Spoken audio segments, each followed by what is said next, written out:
पंढरपूर येथे आज शिवसेना प्रमुख उद्धव ठाकरे यांनी सपत्नीक पांडुरंगाचे दर्शन घेतले। त्यानंतर आयोजित सभेत त्यांनी भाजपवर जोरदार हल्ला चढवला।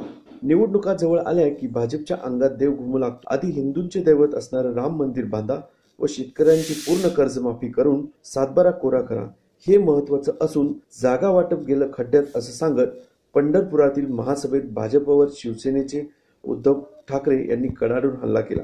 आणि शिवसेना नेते युवासेना प्रमुख आदित्यजी ठाकरे हे जात आहेत। रश्मीताई ठाकरे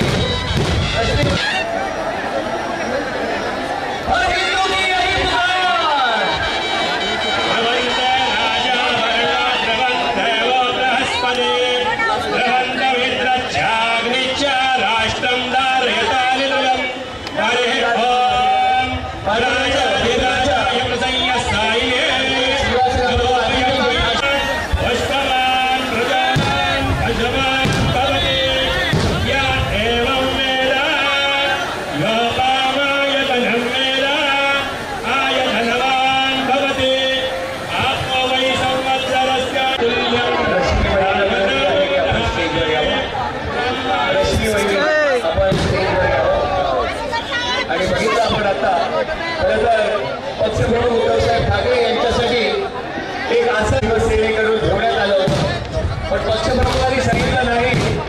सर्वांप्रमाणेच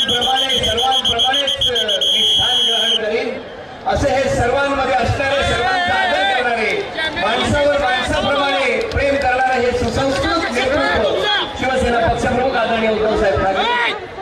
मी रश्मी वहिनीला विनंती करतो, आपण ही स्थानापन्न व्हावं।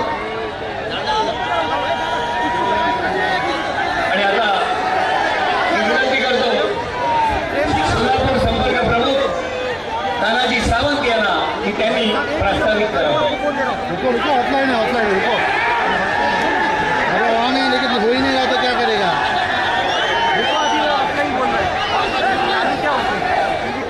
तुमच्या वतीने स्वागत करण्यात येत आहे। तो क्या करेगा?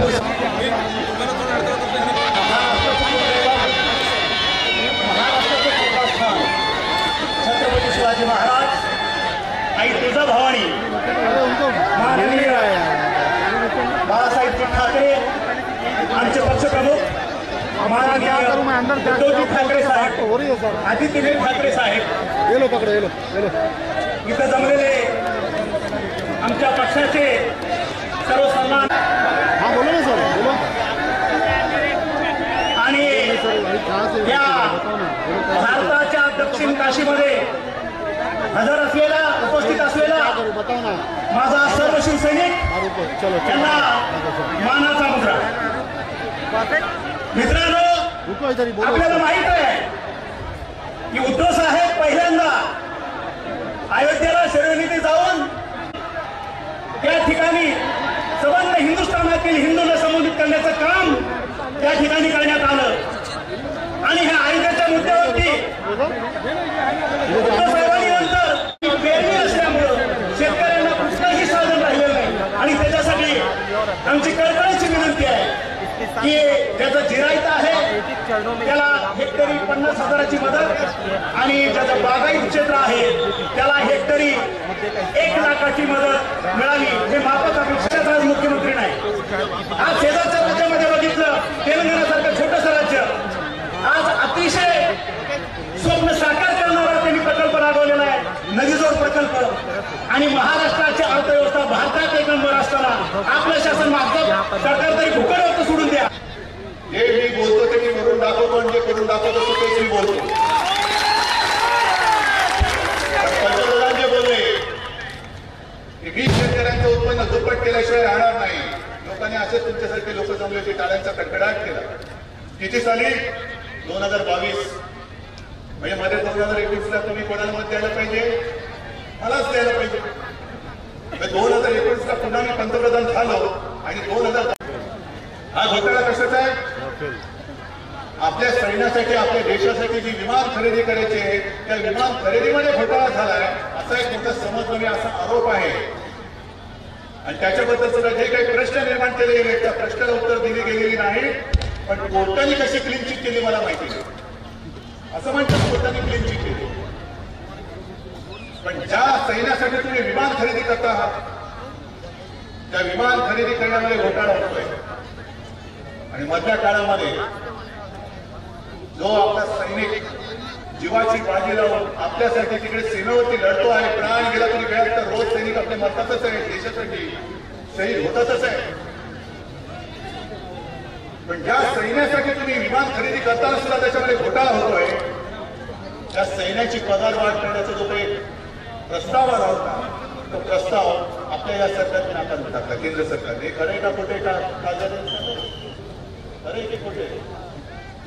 म्हणजे लष्कराला पगार वाढ पाहिजे ती तुम्ही देत नाही, पण लष्करासाठी जी काही शस्त्र सामुग्री खरेदी करायची, माझ्या देशाच्या संरक्षणासाठी करायची, ज्याची आपल्याला गरज आहे, त्या शस्त्र सामुग्रीच्या खरेदीमध्ये तुम्ही घोटाळा करता. आज सुद्धा संपूर्ण शेतकरी पाणी पाहिजे म्हणून सगळीकडे भटकतोय, वणवण फिरतोय. मराठवाड्याची हालत होऊन बघा काय झालेली आहे. आजच तिकडे पाण्याशिवाय जीव जातो की काय अशी परिस्थिती निर्माण झालेली आहे. ना त्याचं पीक कर्ज तुम्ही माफ करतात. इकडे शेतकरी किती आले?